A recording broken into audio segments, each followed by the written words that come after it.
بسم الله الرحمن الرحيم. السلام عليكم ورحمة الله وبركاته. سو دواada asxaabta ku xiran kanaalka SMCC. maanta waxa aan ka hadlaynaa borotiinka loo yaqaan whey protein ama borotiinka ay isticmaalaan dhalinyarada gaar ahaan kuwa murqaha dhista. af Soomaaliya waxay noqonaysaa borotiinka budada ah. marka ugu horeysa waxa muhiim ah in aan fahanno faa'iidada uu leeyahay borotiinka. borotiinka waxa uu muhiim u yahay guud ahaan jirka aadanaha, gaar ahaan cidiyaha iyo timaha. sababtoo ah cidiyaha iyo timuhu waxa ay ka samaysan yihiin borotiin. sidoo kale waxaa jira organo aad muhiim ugu ah borotiinka sida murqaha. murqaha waxa ay ayagana ka samaysan yihiin waa borotiin. jirkeena waxa uu borotiinka u isticmaalaa in lagu dhiso nudayaasha iyo in lagu dayactiro, sida in ay laf ka jabto kale waxa u baahan tahay borotiin. muruq inaad dhisatid waxa u baahan tahay borotiin. maqaarkaaga inuu qurux badnaado waxa u baahan tahay borotiin. borotiinka waxa laga helaa cunnada aan cunno. cunnada aan cunno waxa loo kala qaybiyaa laba qaybood: macronutrients iyo micronutrients. cunno aan qadar badan uga baahanahay taas oo san jirkeena uu soo saarin, iyo cunno aan qadar yar uga baahanahay ee uu jirkeena soo saaro. qadarka yar waxa loo baahan yahay waxa kamid ah waa vitamins and minerals. vitamins and minerals inta badan looma dhinto oo jirka qofka ma dhiman, laakiin waa wax qofka dhameystiraayo oo bilicdiisa soo muuqanayso. qadar yar ayaa loo baahan. balse macronutrients waxa kamid ah borotiinka. borotiinka jirkeena waxa uu u baahan yahay qadar badan, sababtoo ah borotiinka jirka laguma kaydiyo. jirkeena borotiinka ma kaydsado oo ma ilaaliyo. marka jirkeena wuxuu u baahan yahay borotiin badan. taasina waxa ay ka dhigan tahay mar waliba aan cunayno inay cunnadaasi ku jirto borotiin, sababtoo ah jirkeenu borotiinka ma kaydsado. haddaba qadar intee leeg ayaan u baahanahay borotiinka? inta badan waxa aan ka maqalnaa dhalinyarada raba in ay murqaha dhistaan iyaga oo leh borotiin badan ayaan qaataa si aan murqaha u dhisto. borotiin waxa u baahanahay extra ah. xaqiiqada borotiinka waxa ay tahay in murqa uu ku dhismo jimicsi joogto ah, laakiin borotiinka wuu saacidaa oo kaliya qofka. borotiinka jirkaaga aad ka buuxinayso ma soo saarayo murqo weyn ama murqo badan haddii aanan jimicsi sameynin oo guriga aad ku isticmaasho borotiin oo wax jimicsi ah aadin murqaaga ma dhismaayo. laakiin haddii aad isticmaasho borotiin sidoo kale aad jimicsi sameyso waxaa fiican ama si fiican ama u koraayo murqaaga. marka borotiinka muxuu qabtaa?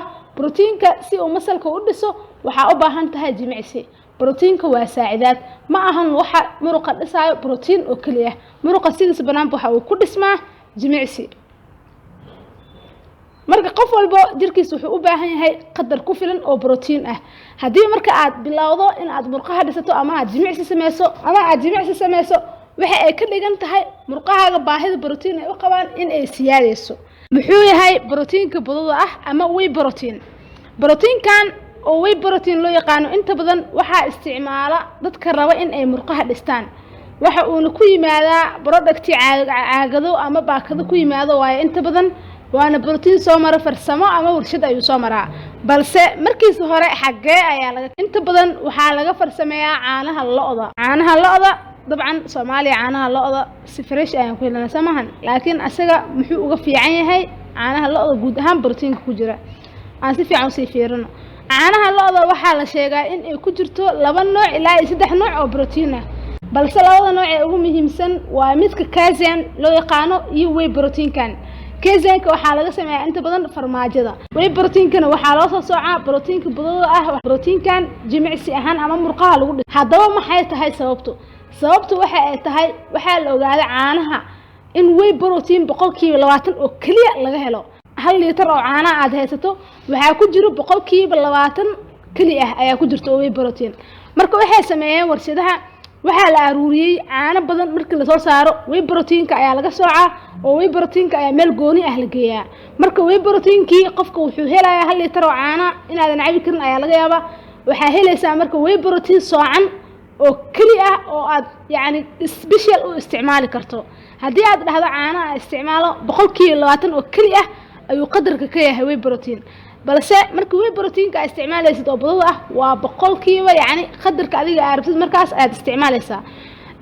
haddaba maxay tahay sababta waxaan loo sameeyay? waxaa la ogaaday in whey protein uu yahay borotiinka si fiican uga qayb qaata koriishaha murqaha.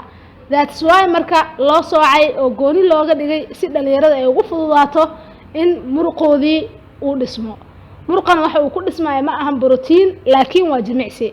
haddii aad borotiin gurigaada ku isticmaasho oo aadan wax dhaqdhaqaaqa sameynin marnaba muruq ma yeelanaysid sidaas darteed marka borotiin extra ama dheeraada qofku wuxuu u baahan yahay markii uu jimicsi bilaabo oo muruqiisa dalab uu sameeyo inta ka horeysana waxaa ku filan cunooyinka caadiga ah borotiinka raacsan ee maalinlaha loo qaato mahadsanidin haddii aad channelka ku cusub tahay ku soo biir asxaabtaadan gaarsii